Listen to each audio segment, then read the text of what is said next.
जो भ्रष्ट होने के चांस होते हैं वो प्रायः स्त्री पुरुष शरीर के आकर्षण से होते हैं। जैसे आज आपने अच्छा पदार्थ पा लिया, कोई विशेष फर्क की बात नहीं। आपने थोड़ा धन संग्रह कर लिया, विवेक हुआ, आपने साधु भंडारा कर दिया, कोई हानि नहीं। आपकी बड़ी यश कीर्ति हो रही, थोड़ा सुलझ गए, समझ गए कि भगवत संबंध से यश कीर्ति हो रही, वो आपको फंसा नहीं पाए। एक विशेष फंसने का, भ्रष्ट होने का चांस होता है स्त्री पुरुष का आकर्षण। सत्य मानिए, भ्रमण करते हुए हमको ऐसे ऐसे उदाहरण मिले हैं, देखने को मिले हैं, संग से मिले हैं और नगद भी मिल रहे हैं, मतलब अब भी मिल रहे हैं, क्योंकि आपसे कोई अपनी बात बताता नहीं है और अपने को जब एकांत में मिलते हैं तो अपनी बात बताते हैं, तो उसका भी अनुभव होता है। स्त्री संग की चाह भले ना हो, लेकिन स्त्री प्रियता बनी रहती है। ध्यान रखना, स्त्री साधक के हृदय में पुरुष संग भले ना हो पावे, लेकिन पुरुष की प्रियता बनी रहती है, पुरुष शरीर की प्रियता बनी रहती है। ये देखा, मतलब सूक्ष्मता की बात, ठीक बात समझ लीजिए। यदि आप विषयी पुरुषों का दर्शन करेंगे तो विषय संयोग की लालसा होगी। संगम त्यजेत मिथुन प्रतिनाम मोक्षो सर्वात्मना विसर्जेत बहिरिंद्रियाणि।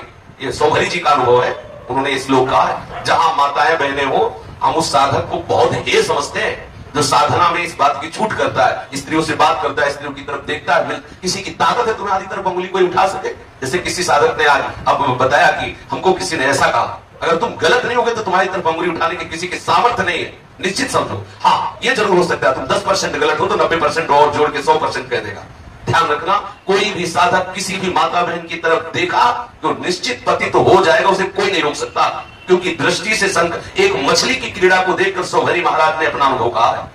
ये बिल्कुल साधक को सावधान रहने की जरूरत है, भ्रष्ट होने का चांस ही न दिया जाए। आंतरिक जब मन विषय का चिंतन करे, उसी समय सावधान होकर पुकारो, उसी समय सत्संग करो, उसी समय भागो और किसी ऐसे संत के समीप जाओ जो तुम्हें बल प्रदान कर सके। तत्काल आप मन पर शासन कीजिए, और अगर ऐसा कोई संयोग ना मिले तो फिर प्रगट में वहां मत रुकिए जहां ऐसे विषय सामग्री का बाहुल्य हो, संयोग हो, जहां माताएं बहनें रहती हो, जिनका देखना सहज में हो रहा हो। जहां ऐसे आश्रम में तो रहना ही नहीं चाहिए साधक को जहां माताएं बहनें सहन करती हो और वही तुम्हारा बगल में कमरा, कभी नहीं होना चाहिए। भीख मांगे खाए, फुटपाथ में भरे पड़े, अपने जीवन को नष्ट न करें। बहुत कम समय है, हमने देखा है 70-70, 90-90 वर्ष की अवस्था में भी स्त्री प्रियता, पुरुष प्रियता बनी रहती है। मन बहुत बेईमान, थोड़ी देर के लिए आपको सिद्ध बना देगा, इसके बाद वो क्या दुर्दशा करेगा आप सोच भी नहीं सकते।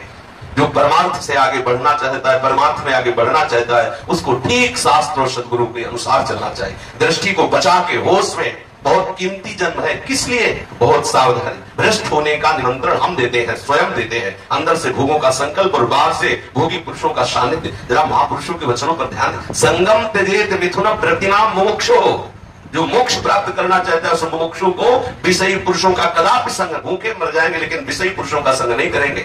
वहां हम नहीं बैठेंगे जहां स्त्रियों का स्पर्श प्राप्त हो, हम वहां नहीं बैठेंगे जहां उनके दर्शन में सुविधा हो। भले अलग एकांत बैठ जाओ, ऐसे बैठ जाओ, अपनी चेष्टाओं को देखो, कहीं कामुक चेष्टाएं तो नहीं है, कहीं ऐसा तो नहीं हमारे हृदय में स्त्री प्रीता या स्त्री साधक पुरुष प्रीता जागृत हो। वही काट दो जहां प्रीता प्रकट हो रही, आप स्वतंत्र हो जाएंगे। एक दिन ऐसा आएगा कि स्फुरण ही खत्म हो जाएगी, चाहे माताएं बहनें आसपास बैठी रहे। जब भगवत भाव आ गया फिर कोई परास्त नहीं कर सकता है। और सावधान, अंतिम श्वास तक साधक को सावधान रहना चाहिए। भ्रष्ट होने के चांस ही कहा है? भगवत बल है, हमें कौन परास्त कर सकता है? परास्त तभी हम होते हैं जब भगवत आज्ञा का उल्लंघन करते हैं। स्वयं भगवान कपिल देव जी कहते हैं कि पुरुष साधक स्त्री को साक्षात मूर्तिमान मृत्यु देखे, ऐसा शास्त्र उठा के देखिए, स्त्री साधक पुरुष को मूर्तिमान मृत्यु देखे कि अगर इसका संग हुआ तो हमारा भाव नष्ट हो जाएगा।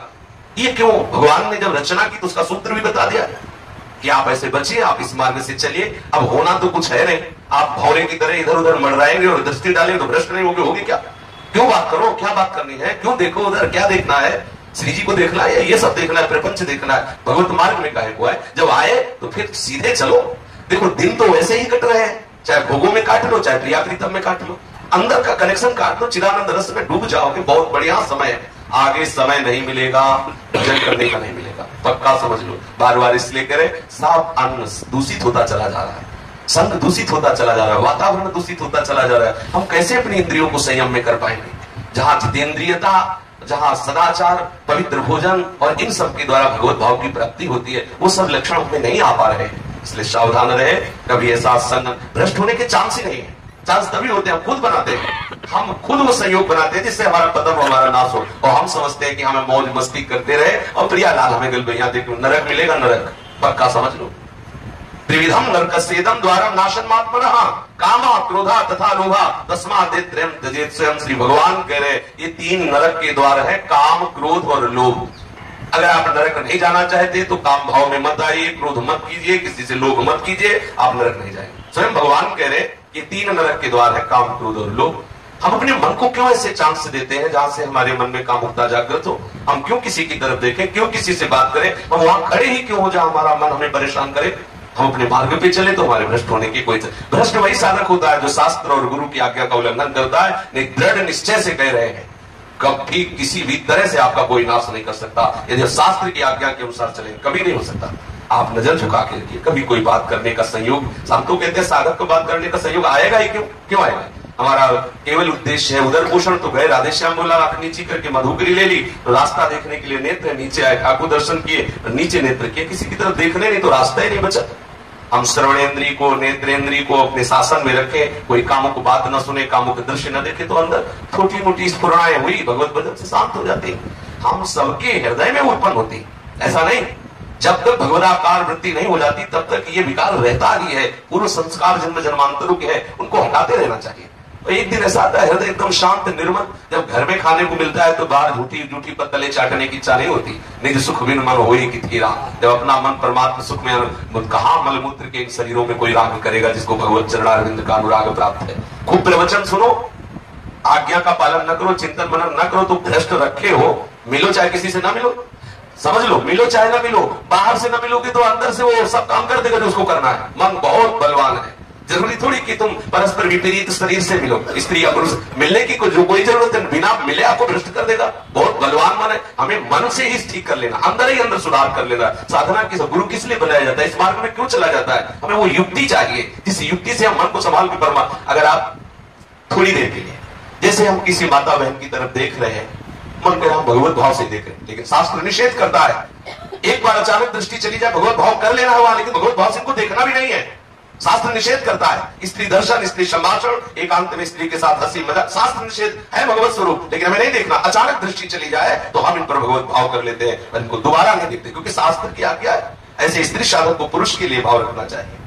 तो भ्रष्ट होने के चांस तभी होते हैं जब हम कहीं ना कहीं शास्त्र और गुरु की आज्ञा का उल्लंघन करते हैं। नहीं तो निश्चित समझो, अब हम अहंकार वाली बात होगी, जीवन में कभी भर नेत्र से किसी मां बहन की तरफ देखने का अवसर ही ठाकुर जी ने नहीं दिया। ऐसी रहनी वैसा रहा, और ऐसे हृदय में इतनी जलन रही है कि क्या देखे, किसकी तरफ देखे, हृदय की जलन ही नहीं बुझा पाए तो दूसरे की तरफ क्या देखे। ऐसी और 7-8 दिन रोटी नहीं मिली तो किसी की तरफ देखने का चांस क्या रहेगा।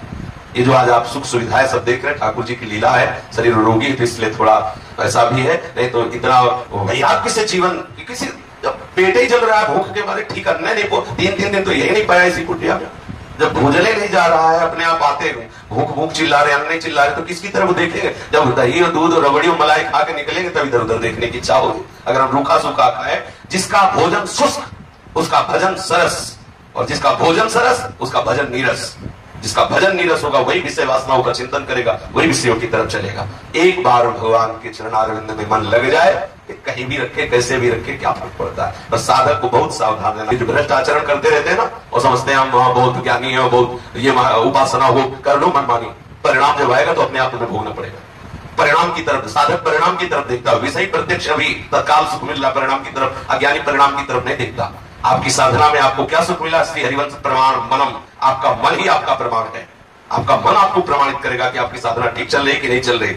आज सुबह सुन रहे थे कि साधक को आत्मनिरीक्षण करते रहना चाहिए। यदि शीतलता, शांति, क्षमता, भगवत चिंतन ये बढ़ रहे हैं तो आपकी साधना ठीक चल रही है। अगर विकार बढ़ रहा है तो आपके साधन में त्रुटि, आप उसको खोज लीजिए। सत्संग किस बात का होता है? सत्संग दर्पण है, आपको दिखाता है कि आपका चेहरा कहां दागी हो रहा है, अंतःकरण आपका कहां गलत हो रहा है, आप कौन से आचरण में गलत हो रहे हैं। अगर आप ठीक से चलेंगे तो भ्रष्ट होने के चांस है ही नहीं। बिल्कुल निश्चित समझ लीजिए, सब रूपों में श्री भगवान है। आप ठीक से चलोगे तो कृपा करके आपको बाधा पहुंचाएंगे ही नहीं, और आप अहंकार कर देंगे तो इन्हीं में से कोई एक ऐसा तैयार हो जाएगा, तुम्हें नाक रगड़नी पड़ेगी, तुम्हें घुटने टेक देने पड़ेंगे, तुम्हारा नाश हो जाएगा। ये भगवान ही सब रूपों में है, और काम रूप में, क्रोध रूप में, लोभ रूप में, मोह रूप में, मद रूप में, वही है, दूसरा कोई नहीं। भ्रष्ट कैसे हो सकते हैं? क्योंकि वही सब रूपों में। जहां आप अहंकार करेंगे, जहां आप विपरीत आचरण करेंगे शास्त्र के विरुद्ध, वही कोई न कोई रूप लेके आपको रौंद देंगे, परास्त कर देंगे। इसलिए भ्रष्ट होने का चांस उसी साधक को है जो शास्त्र